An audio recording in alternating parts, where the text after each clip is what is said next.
Can't say it's not. You guys watch it. No, but other than that, how's the prep going into this? Obviously, you had a couple of good weeks of boot camps, and every time you guys seem to have a boot camp, you seem to come into a competition and pull a couple of nice games. Boot camp was pretty good. It's always nice to just be able to come over here and sleep for 7 nights and not have to worry about jet lag. That's always the biggest problem for us Australians. So, but other than that, boot camp was nice. Got to just play games and be a little nerd. So can't be too mad about it. What's your favorite thing about Germany? Like, you've been here a few times now. So, what's like good around the area? Around the area, just probably the bridge walk. Like, you always walk to bridge. Yep. Just enjoy, have a nice doner, kebab, couple beers, but not before your game. Yeah, not before the game. Now, you're a food guy, so have you found any like cool little cafes that I could dip into after this interview? No, not yet actually. No, I haven't found anything. I'm sure there is. It's Cologne's cool city, so there definitely is. I just haven't really had the time to look. I'm a busy man now. Busy man. You're getting ready to beat them, right? Those guys walking over there. Look at them. You reckon you got them if you have to play them again? Yeah, probably. Good. I hope so. They're scary. I told Erky to, say a couple of, fighting words to him. Tell Mara to tell him to back off a little bit. So, it's a closer game. And map pool wise, give me a quick take on Vertigo. I noticed you guys have been banning Dust 2. Should we expect that to still be the case going into this, or have you flexed it up a little bit? We play all 7 maps, so can't really say anything yet. Don't want to give any clues right now. Hell yeah. Well, no clues given, but maybe we'll get some insight when the games are done. Thank you, Chris.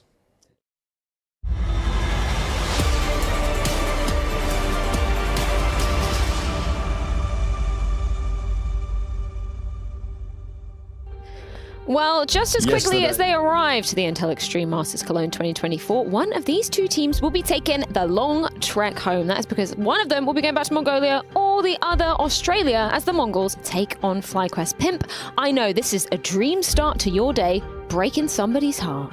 Yeah, I love that. It's one of my favorite activities to do, breaking everyone's heart. So nice one, Shui, I guess. Or just a Thursday for Jacob. Yeah. Just another day in the office. Yeah, the Eastern Showdown, that was how kind of Mac was branding it up in the pre-show. He's going to be heartbroken, whoever is eliminated, which is kind of a wild take because FlyQuest, they're from his home country, man. Yeah, and I guess the Mongols are just not from Europe or the Americas, and that's why his heart will be broken for them as well. But yeah, a little preview of the Asia RMR, potentially, right? Yeah. That's where we'll see these 2 teams hit it off like 4 months from now, but whatever. But yeah, I think both of them are now in desperate need for results. I think that's where we're at for both these teams. We've seen flashes for both of them in the first half of the year. Mongols obviously winning. Sure. Yala Compass, FlyQuest made a couple of playoffs, Pro League, winning even a playoff game, right? So that was a great improvement for them, but then it went downhill for both teams. At EWC as well, not a great start, so they both got knocked out by Furia on Nuke, and now they're both looking to bounce back and sort of have a better start to the season. Yeah, and as you can see, right, it is 2 teams, as you said, who's shown results and have gotten results as of recently. They're climbing the ranks, and I guess FlyQuest in particular is starting to make moves in the sense that we can have expectations of them making games competitive. Had a very close one yesterday against Big. Whereas for the Mongols, they've been around for a long time. I feel like they've been this team that's been on the cusp of having us talk about them as being maybe a playoff dark horse, at certain big tournaments. We've seen them do well in Cologne before. We've seen them do well at Katowice, but it does feel like it's stagnated a little bit in terms of them getting the big wins. A dark underhorse. I absolutely love to see it. Yeah. Throwback.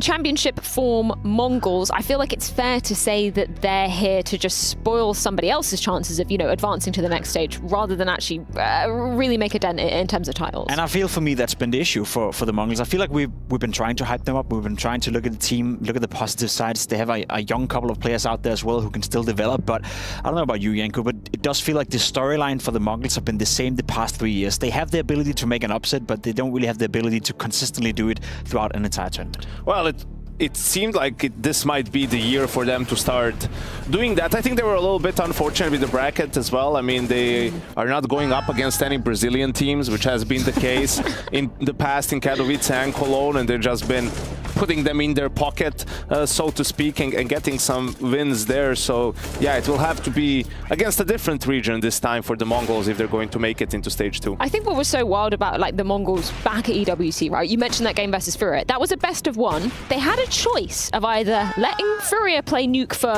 the 3rd time or playing their home ground of Inferno, which we know that the Mongols absolutely love. It was so wild to me to see them, you know, let that Nuke through and then, have Furia absolutely transform that map. It was, and it's just a weird decision. You know, in hindsight, you can always say, oh yeah, I mean, look how it's a great choice, guys. But in reality, it's like, why is that your choice? Like, it doesn't really make sense. This was a new lineup. That's the map they've been playing a lot and had the most success on, and you could take it somewhere else, and you don't do that in a best of 1. Also, obviously, Inferno being a comfort pick for them. Sure, maybe it's fallen off a little bit in their eyes. Maybe it's not been going as great, but still, at that point in time, I think absolutely they would have had a better time on Inferno. Isn't it just a classic time of you been there yourself as a coach, right? You have a player break, you have a month, maybe a month and a half off where you're working on your map pool, you're practicing a certain map, and then you think to yourself, okay, practice is going well on Nuke, let's put it into the map pool. I feel like you're tricking yourself into that, yes, you know, sometimes. It happened one time, but then you realize that don't pick the map yourself. Like, even if you feel it's really good, just let someone pick it against you. Exactly. Yeah. And then after that, once it's out, and if you do well, then you can work around the veto. And also, just remember what your players are comfortable on. Sure. And where they have the experience playing against tier 1 teams, how many times maybe you made some comebacks, or how well are you able to adapt on the map on the fly, and don't lose sight of how important that is in a competitive environment, despite if maybe at times you feel a little bit shaky on it. Speaking of comfort, obviously FlyQuest on the other side of things. We saw them taking a big yesterday in best of 3 that went the whole distance. We got basically all the rounds. We got the overtimes as well. It wasn't the prettiest game of Counter-Strike, was it, Yanko? Tell us for why. No, it wasn't. I mean, it's just the thing with FlyQuest, right? In so many of these games where they drop out, they lose some silly rounds, right? Rounds with advantages. They mess up. Some players individually just have a stinker of a game, right? At the worst of times, you know, a player disappears and, you know, you lose a game 13-11 or 16-14, right? Just a couple of kills here and there would have been enough for you to come out victorious. And I think we saw some of that against Big yesterday, especially on their CT sides, on Inferno and on Vertigo. I mean, guys, how about we just try not to die in the first 15 seconds of a round? Like, let's just set that as the first goal of this round and see how things go from there, because they didn't even get to play properly CT. They were just giving away entries all the time, losing the round in the first 20-30 seconds or so. And I think for me, that's the issue when I watch FlyQuest, because I agree with you. You see, you know, T-side yesterday against Big, you're down 10-0, I guess, on Vertigo. You have a fantastic T-side, you're controlling. You have Dexter playing absolutely fantastic as well. A player that I feel is getting better and better within FlyQuest. Maybe we didn't appreciate him quite enough in Fnatic. Anyhow, he's doing so well for himself right now. And for my money, it's the inconsistency. I feel like FlyQuest can play a good half, but they can't play 2 good halves in a game. And if you can't do that, then you're not going to win against any good teams out there. And I don't know what it is, because you're right, you know, certain players will just completely miss a map, then come alive the next one, and then Dexter will have the game of his life, and he'll be calling a fantastic T side where the rest of the team is just nowhere to be found on the CT side. So it feels like there's no consistency within the camp of FlyQuest, but the potential and the, I guess, the peak level we've seen, and we saw that yesterday against Big, T side Vertigo, that was fantastic. I'm going to play devil's advocate with the numbers here, because sure, they're looking great for Dexter, but maybe we should contextualize this, that where has he gone at the beginning of 2024? Oh, that's right, back to an Australian team where he's playing mostly against Australian teams, right? Yeah, absolutely. And, you know, that's a little bit of it, the boost of the numbers, but he has been solid for the team. I think there's no denying that. Really, these are his stats from yesterday, right? So obviously had a great series, but I think for FlyQuest, he even said himself, we heard it, you know, it's a 7-map map pool, so that sort of should on paper give you an advantage. You have more flexibility when it comes to the veto. He talked about how they worked on their mid-rounding and so on and so on. And then, okay, yeah, the T-sides were good actually for the most part, but your protocols, your starts of CT rounds, just nothing was working. And then all that great work from T-side just does nothing because you can't win 3 or 4 rounds of CT. Yanko, if you wouldn't mind, can you show us something wild from yesterday? I guess this was like the final nail in the coffin moment of the second match. Yeah, I think, you know, we had a couple of those rounds happen yesterday for them. I think this one was on the side. Se viene este of segundo FlyQuest. día de la This is ridiculous. Like, he Cologne. just whiffs on this guy. Like, how do you not kill this guy? And then all of a sudden you're in shock how he doesn't get the kill. The round is already over. Where are his teammates? Where was ¿Cómo the andan? other ¿Cómo guy andan? in sandbags? How they didn't get the trade, right? This is as they're mounting the De comeback. tempranesque. They get a 5v3 situation, right? And a little bit too spread out. If you look at the radar, there's players pretty much on each side of the map. And sure, you don't want to run into a stack, but now you're making it easy for Big. You're not using the numbers advantage. And this is going to cost them. In the end, in a 13-11 game, I believe it was, this one round could have been enough for you to take it into OT and, right, to keep on fighting. You lose that, there's another round later. Elias is a little bit unfortunate with the shadow, and it just, if you're a FlyQuest fan, you're like, I've seen this movie before, you know. It's just, please, can the luck be on our side just once? And I'm curious to see if that's going to be an issue for FlyQuest, because the dynamic of the game yesterday against Big Entonces, was si me pido very para passive. desayunarte They una paja de allowed hacer FlyQuest all the space in the world on the T side. They allowed them to walk up A ramp every single round. Buenos días a todos, amigos. Muy buenos días a todos. We know the Mongols. It is a team that's been trying to replicate some of the European ways of thinking and playing Counter-Strike. But Muy buenos días a whenever they todos. get pressured, they will Sean just be in your face. They bienvenidos. will just fight and they will not give you the space. So in terms of FlyQuest, as much as it was a nice comeback yesterday, despite losing, I don't feel they can use it for anything, because the game dynamic against a team like the Mongols is going to be completely different. Well, before we do dive any deeper into this series, ¿Qué let's se hear from the cuenta? FlyQuest camp ahead of this elimination game.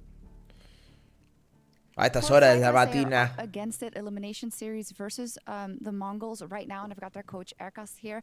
First, I want to talk about the big match yesterday. It felt like FlyQuest did have chances, and overall, it was a very frustrating game to Está muy mega to loco. lose. What kind of lessons did you take away from that with the team?